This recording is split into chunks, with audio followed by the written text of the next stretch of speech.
Las únicas dos razones por las cuales existiría el fuego en la naturaleza serían por actividad volcánica y también por la caída de rayos a causa de tormentas eléctricas, ¿sale? Son las causas naturales comunes para la generación de los incendios dentro de la naturaleza. Es importante también mencionar que cada ecosistema tiene su propio régimen del fuego. ¿Qué es el régimen del fuego? Bueno, esto significa que el fuego se hará presente en cada uno de los ecosistemas. Sin embargo, el incendio tendrá características propias según el ecosistema donde se encuentre. ¿Qué características van a variar? Bueno, va a variar su intensidad, en algunos va a ser más intenso que en otros, va a variar su frecuencia, en algunos se va a hacer más presente que en otros, va a variar su severidad, en algunos va a ser más severo, también va a depender de la estación que se encuentra en los ecosistemas y bueno, sobre todo también la fuente predominante de ignición o combustible que ese ecosistema le pueda proveer, ¿sale? Entonces, aquí es como algo que ya todos conocemos a Daenerys y su historia. Los dragones necesitaron fuego para venir o nacer, abrir sus huevos y pues bueno, realmente esto existe en la naturaleza y lo vamos a ver a continuación. Aquí tenemos dos ecosistemas que vamos a platicar un poquito. El primero es el ecosistema de la sabana africana. Nosotros sabemos que África es uno de los países que tiene mucha diversidad y sin embargo es uno de los ecosistemas que más arde durante todo el año y aún así pues su diversidad se mantiene, ¿no? Esto nos deja entender que los ecosistemas se vuelven parte integral el fuego se vuelve parte integral de los ecosistemas. Ahora, por nuestra parte en Baja California, nosotros contamos con 3 ecosistemas, principalmente chaparral, matorral y pastizal, ¿ok? Y ellos tienen una mecánica similar, en donde el fuego es necesario para que estos ecosistemas puedan funcionar correctamente, ¿sale? Solamente aclarar que obviamente estos ecosistemas que nosotros poseemos en Baja California, a diferencia de los que tiene África, pues varían bastante en diversidad. Tenemos un poco menos de diversidad, pero ambos requieren fuego para que el ecosistema funcione correctamente. Ahora, las sabanas y el chaparral. Bueno, estos dos, como les comentaba, son ecosistemas que tienden a incendiarse en intervalos de 1 a 5 años. Quiere decir que este es su régimen del fuego. De 1 a 5 años el fuego va a visitar los ecosistemas, ¿ok? Ellos son característicos porque tienen una vegetación pirófita. La palabra pirófita tiene una explicación o un origen que proviene del piros, que significa fuego, y filia, que significa amistad. Es decir, tienen una relación con el fuego, ¿sale? O también esta vegetación cuenta con estrategias de supervivencia, como pudieran ser los rebrotes a partir de partes subterráneas, es decir, que una vez que pase el fuego, por partes que están abajo vuelven a salir los rebrotes. También cuentan con cortezas gruesas que son capaces de resistir el paso de los incendios. O presentan también la característica de resistencia a la defoliación, es decir, que no se le caen sus hojas con facilidad. O también existe un tipo de vegetación que es todo lo contrario a lo que acabamos de decir, ¿no? Son unas especies que se encuentran dotadas de resinas o de ramas que precisamente favorecen el fuego, la presencia del fuego. ¿Y esto con qué finalidad? Pues con la finalidad de que su banco de semillas se ha despertado de la dormancia. Es decir, si el fuego pasa, el banco de semillas que está en el suelo las puede abrir, al igual que el ejemplo que les ponía hace un ratito de los huevos del dragón, ¿sale? Entonces, en Sudáfrica tenemos un caso de los lirios del fuego, que son del género Syrtanthus, que solamente florecen después de haber pasado los incendios. Es decir, si no tenemos floración, no tenemos entonces fructificación y la especie no puede reproducirse. Entonces, esta especie en específico es un claro ejemplo de cómo necesita el fuego dentro del ecosistema. Luego, en cuanto a Baja California y California en general, tenemos el caso de una especie que se llama Rhus ovata y en nuestro vivero se ha tratado de producir. Aquí nuestra bióloga nos comentaba que ella sumergía las semillas en agua que tuvieran una temperatura de 80 grados centígrados para con esto simular el paso de un incendio sobre las semillas y que entonces ellas pudieran germinar. También tenemos el caso de la manzanita, que es del género Arctostaphylos, y esta requiere humo para activar su germinación, para que la semilla también despierte. Entonces ella me comenta que esto lo puede lograr utilizando un humo líquido que lo venden luego para las carnitas asadas. Ese mismo ella le aplica, entonces simplemente la presencia del humo en la semilla hace que ella despierte y pueda brotar, ¿sale? También tenemos otros ecosistemas, bueno, son pequeños puntos de bosques de pino y de pino encino. Estos presentan un régimen del fuego que va de los 5 a los 25 años, es decir, cada 5 a máximo 25 años el fuego se hará presente dentro de este ecosistema, ¿sí? Y la vegetación predominante es pino o es encino, que cuentan precisamente con adaptaciones de supervivencia al fuego, o lo contrario, como les comentaba hace un rato, son dependientes del fuego. Una especie que podemos destacar son, por ejemplo, los Pinus ponderosa, los Pinus jalapensis, Pinus cortorta, Pinus rígida o Pinus banksiana, ¿ok? En ecosistemas con estas especies se recomiendan, de hecho, quemas prescritas que van de 5 a 10 años por la misma salud del bosque, ¿sale? Porque ellos lo necesitan. Ahora, a pesar de todo, el fuego tiene beneficios, ¿ok? Y el resultado de la presencia del fuego la podemos denominar como la gestión sostenible del fuego, ¿ok? ¿Qué puede hacer el fuego en pro de los espacios o del ecosistema? Pues nos reduce competencia por malezas, ¿no? Obviamente al pasar. De ahí también nos sanea y nos controla enfermedades en las plantas, plagas y demás, ¿ok? La liberación e incorporación de nutrientes al suelo, la germinación de algunas semillas, como se los comentaba hace un momento, la floración de ciertas especies o el desarrollo en algunas otras que requieren que el fuego les pase para poder seguir creciendo, y la disminución de la frecuencia de los incendios o la disminución de la severidad de futuros incendios. Es decir, cuando nosotros hacemos una quema prescrita por ejemplo, en un bosque como de pino del que hablábamos hace un momento, lo que hacemos es deshacernos de material combustible. Entonces, en el siguiente incendio que pudiera pasar, la severidad del fuego ya no va a ser la misma como lo pudo haber sido con todo este material combustible presente. Ahora, aquí hay dos frases importantes que me encontré por allí y nos dicen: los incendios de baja intensidad son la vacuna de los incendios de gran intensidad. Es decir, a veces necesitamos quemar para que la siguiente no venga tan fuerte.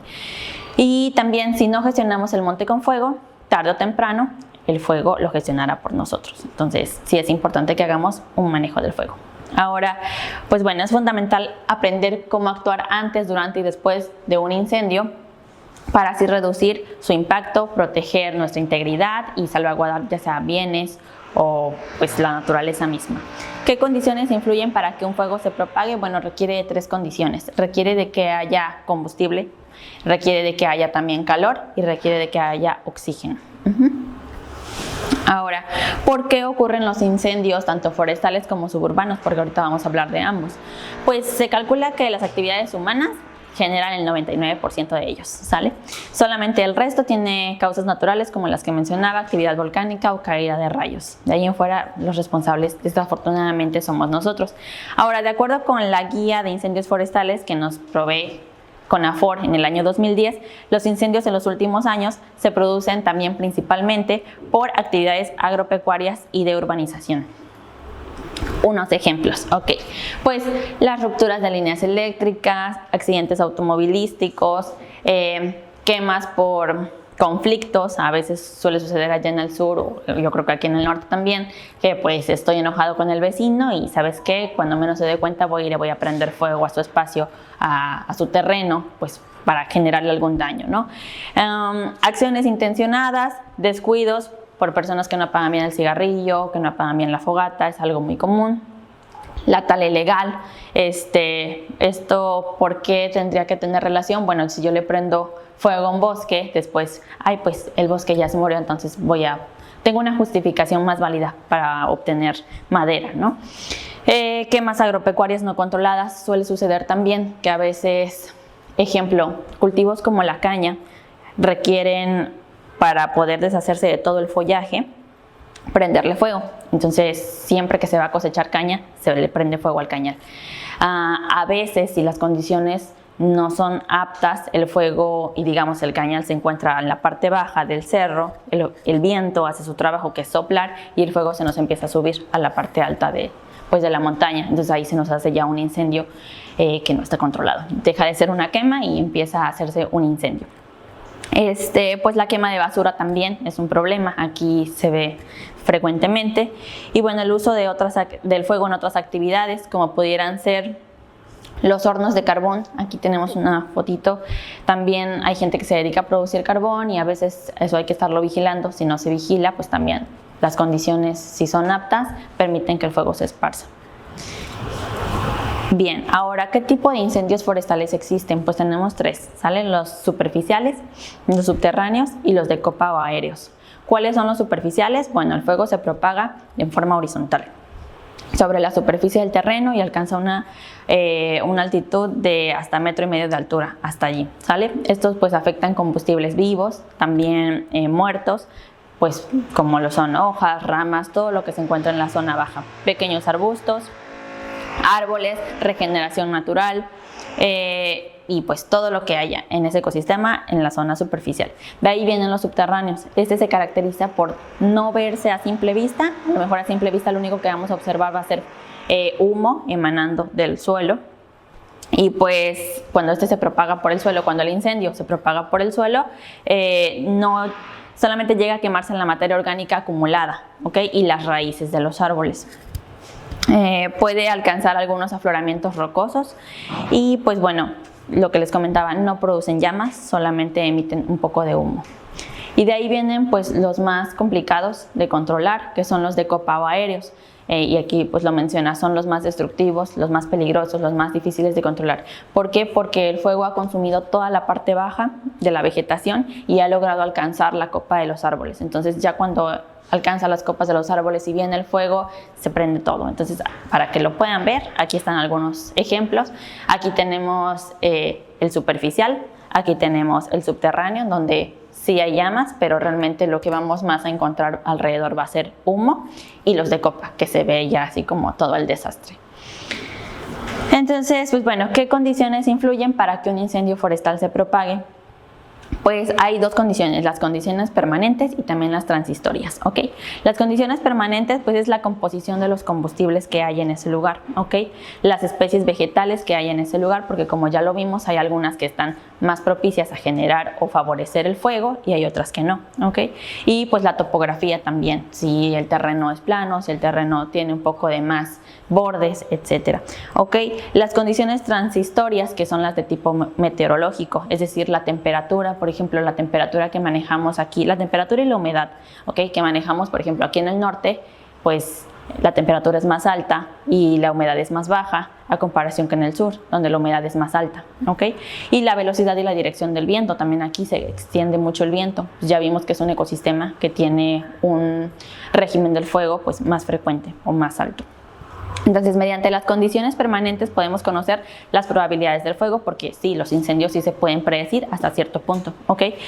Mientras que las transitorias, es decir, las climatológicas, nos ayudan a prever los alcances que podría tener el incendio. Ahora, en cuanto al tema de incendios suburbanos, pues tenemos algunas clases de incendios o de fuegos. Primero tenemos el fuego de clase A, que se presenta en material combustible sólido, como lo son madera, papel, basura, tela, y pues generalmente su naturaleza de estos combustibles es orgánica, ¿ok? Y su combustión se realiza normalmente con formación de brasas. De ahí tenemos al fuego de clase B, que es aquel que se caracteriza por líquidos combustibles que son inflamables o gases. Algunos ejemplos pudieran ser las pinturas, pudieran ser las grasas o los solventes. De ahí tenemos el fuego de clase C, que es el único exclusivo de aparatos y equipos eléctricos, ¿okay? O instalaciones eléctricas.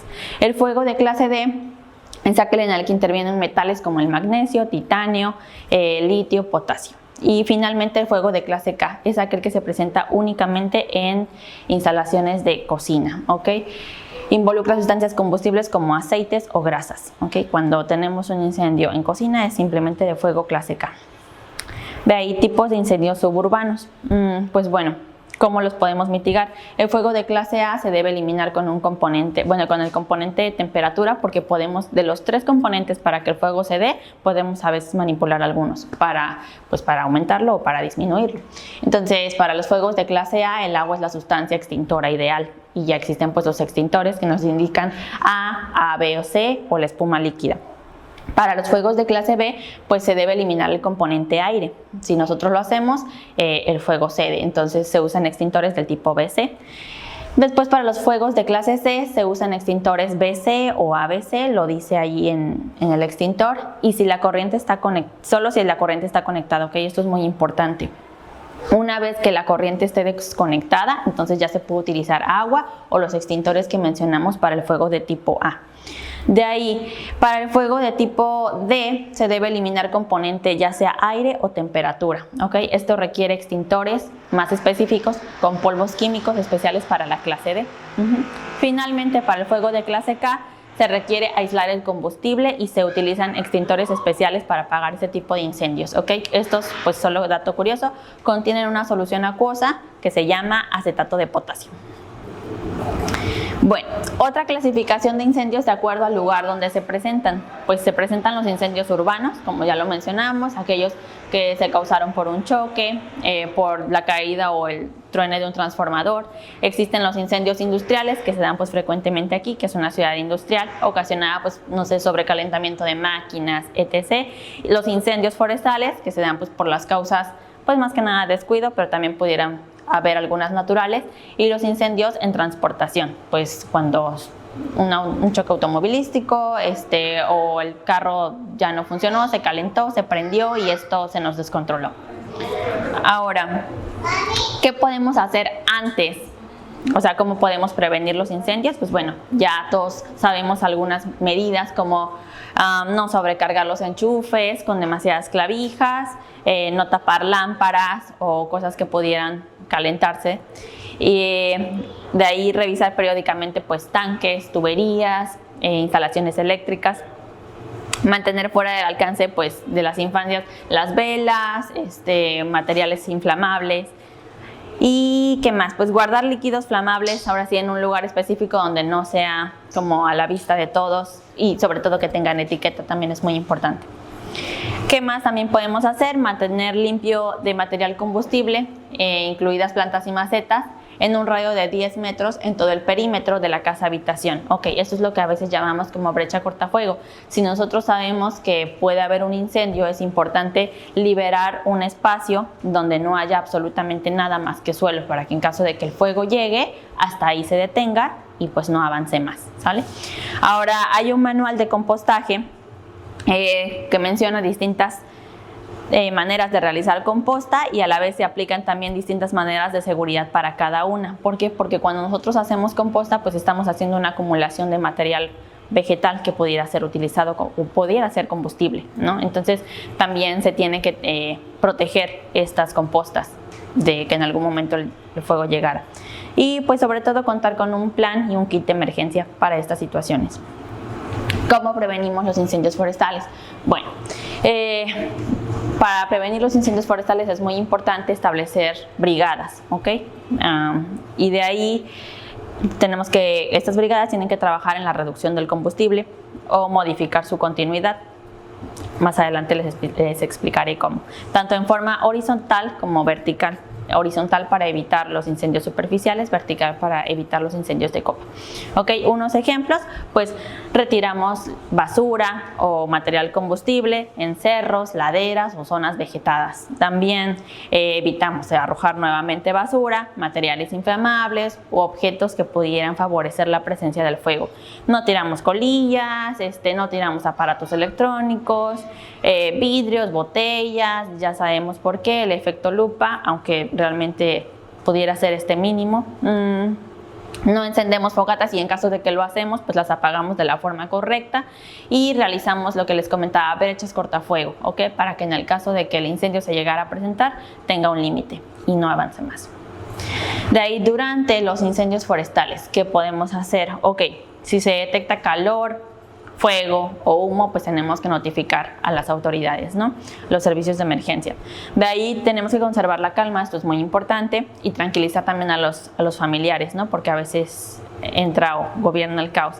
De ahí es muy importante cortar los suministros de energía y también de gas. De ahí nos dirigimos pues a la puerta de salida que consideremos sea la más adecuada. y pues si hay gases o humo en el espacio, pues nos cubrimos entonces nariz y boca con algún trapo húmedo para no respirarlos, ¿ok?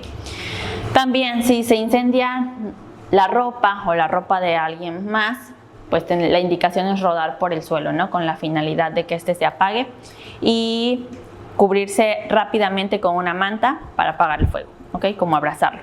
En caso de sufrir alguna quemadura, trataremos de no tocar las heridas con la finalidad de que no se nos infecte. Tampoco es recomendable aplicar remedios caseros. La indicación es pues acudir con un profesional, ¿sale? También es muy importante ayudar a salir a las infancias, a los adultos mayores o personas con capacidades diferentes. Al llegar los bomberos o la brigada de auxilio, es importante avisar si hay personas, mascotas o algo de importancia que se haya quedado atrás para que ellos puedan pues proceder al rescate. Y lo más importante, seguir las recomendaciones de los equipos que ya se encuentran preparados, ¿no?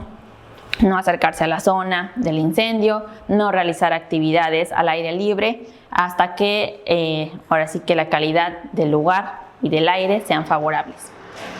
Bien, algunas sugerencias para zonas de alta frecuencia de incendios forestales. Pues bueno, es muy importante establecer torres de observación. Ejemplo, aquí podemos vigilar todo el Parque Esperanto porque es un punto alto. Entonces, esta es una opción. También organizar las brigadas móviles.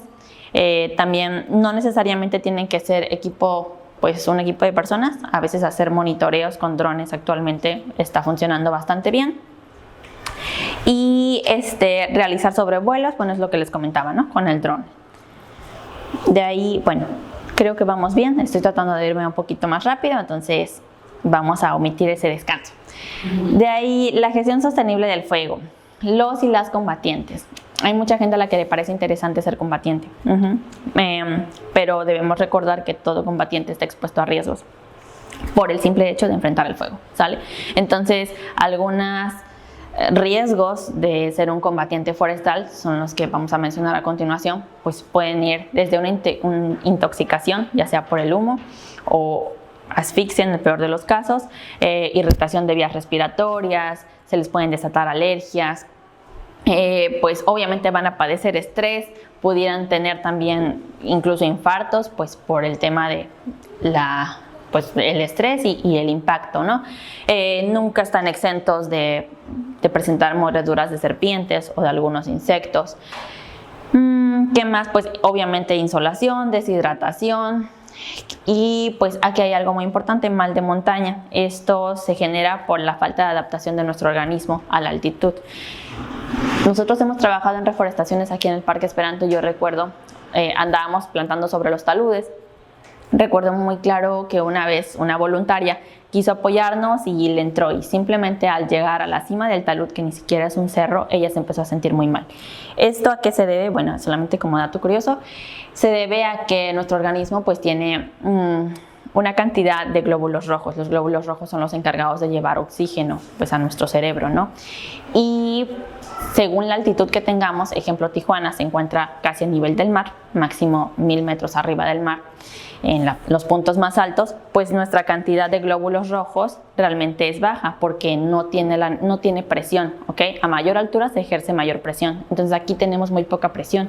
Nuestro cuerpo no necesita producir tantos glóbulos rojos. Si nosotros queremos el día de mañana ir a escalar la montaña más alta de México, el Pico de Orizaba, pues obviamente nos va a dar este típico mal de montaña. ¿Por qué? Porque ya estamos en un lugar más alto donde la presión está ejerciendo, el oxígeno que nuestros glóbulos rojos están produciendo no es suficiente, entonces nos empezamos a sentir mal. Esto con el paso del tiempo obviamente nuestro organismo lo corrige, aumenta la cantidad de glóbulos rojos, pero de la noche a la mañana esto no se puede hacer. Entonces esto también les puede pasar a los combatientes y es algo que a veces la gente dice, no, es que yo sí puedo, pero no estamos como 100% conscientes de todo lo que implica.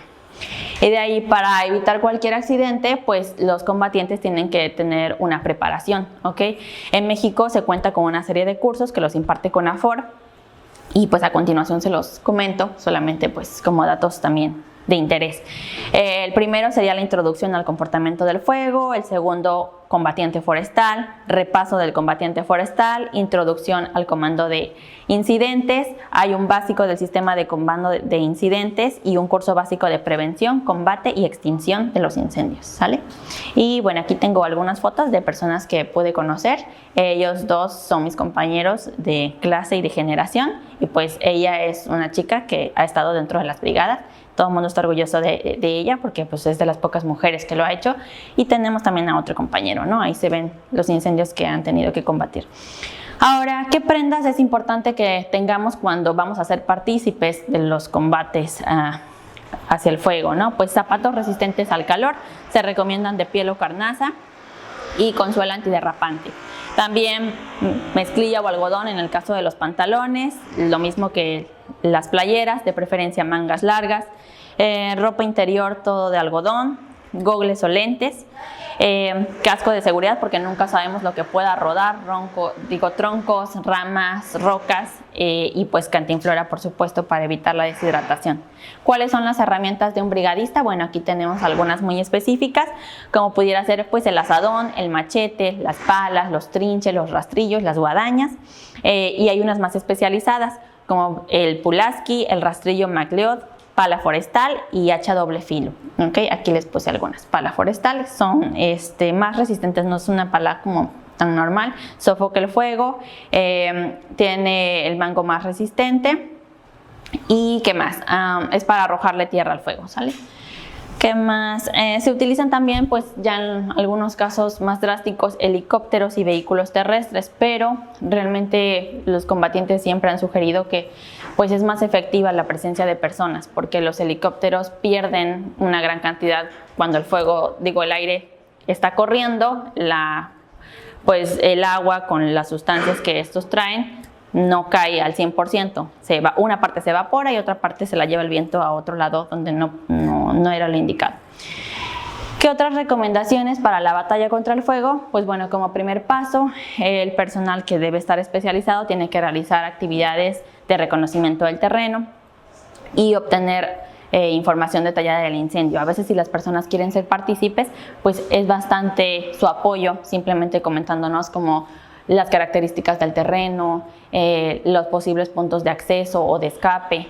A veces las personas de las comunidades o las que fueron afectadas por el fuego, les es fácil como decir, ay, es que vinieron los brigadistas y no sabían ni qué hacer ni por dónde entrar. Es obvio, o sea, los brigadistas pues no viven ahí, a lo mejor no tienen tan identificado el terreno como las personas locales. Entonces, realmente apoyarse de la gente local y hacer este intercambio de conocimientos es muy importante. Entonces, cuando llega la brigada, tienen que conocer la ubicación exacta, el tipo de incendio, las dimensiones, a qué velocidad se propaga, las condiciones meteorológicas del momento, la topografía del terreno, el tipo de combustible que se está quemando, las vías de acceso, las vías de escape, determinar cuáles van a ser los recursos tanto materiales como humanos con los que contamos hasta ese momento. Se elaboran también planes alternativos por si el primero no funciona. Y se establece y se asegura el sistema de comunicación con el centro de control. Si este no funciona, no pueden avanzar, ¿ok? De ahí, pues, hay métodos de combate. El que les voy a presentar es el directo. El combate directo se realiza en el borde del incendio, ¿ok? Sobre los combustibles y las llamas. Solo si estas no sobrepasan el 1.5 metros de altura. Se enfría el combustible empleando agua y también tierra, ¿ok? También se pueden usar químicos. Puede cortarse la continuidad del combustible en forma horizontal. Para esto pues se realizan las brechas cortafuego. Obviamente esto se hace a una distancia retirada de donde esté sucediendo. Y también es muy importante que no haya desprendimiento de humo o calor donde se van a hacer estas brechas, ¿ok? Y pues se utilizan herramientas de corte y de raspado del suelo. De ahí viene el método indirecto. Bueno, este es el combate en donde se construye la brecha cortafuego, ¿ok? A lo mejor no estamos a un lado del fuego, pero sí estamos a unos metros de distancia y empezamos a eliminar todo material vegetal que se pudiera encontrar en una línea. Va a depender el grosor de la brecha cortafuego según de las dimensiones del incendio, ¿ok? Pero el mínimo debería ser 3 metros de grosor, ¿sale? En cualquier momento, ya sea el ataque inicial, el ataque de control o la liquidación, se pueden emplear ambas técnicas, ¿ok? La anterior y esta, según las condiciones del incendio de la zona. Esto está equivocado, ok. ¿Cuál es el paisaje después de un incendio? Pues obviamente es desolador, ¿no? Los incendios queman en su mayoría pastizales y arbustos hasta el 90%. Los primeros, esto es importante, se recuperan durante las primeras semanas o los primeros días, siempre y cuando haya lluvia, ¿ok? Hablamos de pastizales y de arbustos. Mientras que arbustos mayores o árboles, pues esto sí les lleva desde semanas hasta años poder regenerarse. En el caso de las zonas arboladas, dice que aproximadamente del 10 al 30% de la vegetación se quema, es decir, de un bosque que tenemos como tal, después de un incendio, aproximadamente del mínimo 10, máximo 30% de este bosque se habrá quemado, ¿ok? Y a lo mejor se habrá perdido, lo demás se va a recuperar. Y bueno, pues a veces tardan desde 15 años hasta 50, según la especie que se haya quemado. De ahí, pues después de un incendio se debe circular, se debe proteger el área afectada. Al cabo de un año se tiene que hacer un nuevo monitoreo para determinar cómo está la regeneración natural y entonces en caso de que no exista o de que sea muy poca se procede a la reforestación. Pero lo ideal es dejar que el ecosistema, pues el primer año haga lo suyo. Conclusiones, pues bueno, modificar los regímenes naturales del fuego, los ciclos preestablecidos de los cuales ya hablamos, atrae consecuencias, ¿ok? ¿Cómo estamos modificando estos regímenes? Pues que a lo mejor si en Baja California tendría que haber un incendio cada 5 años y nosotros pues con nuestros descuidos y demás o actos pues estamos generando que básicamente todo el año haya incendios, ¿ok? Esto trae consecuencias que no solamente nos afectan pues localmente o a la población, sino también a escala regional, a escala global por la emisión de dióxido de carbono. Cuando el incendio pasa y consume todo el carbono que hubieran podido almacenar las especies vegetales, lo libera a la atmósfera. Entonces, pues también daños a la salud, a la naturaleza, a la seguridad de las personas, pérdida de bienes. Y la pérdida de biodiversidad, el aumento de plagas también es una consecuencia de pues, los constantes incendios forestales, la contaminación, la erosión de los suelos, porque al desproveer pues, a los espacios de vegetación superficial, pues el viento y el agua se encargan de hacer lo suyo y pues perdemos suelo, ¿no? Atrae sequía, atrae cambios de uso de suelo, que si antes este era un espacio destinado para la vegetación, pues después de que se quemó podemos meter cualquier otra cosa, no sé, ya apareció por ahí una casita o no sé, temas así, ¿no? Entonces, pues a grandes rasgos esta es la presentación. Si alguien tiene alguna duda, pues puede levantar su manita y tratamos de respondérsela.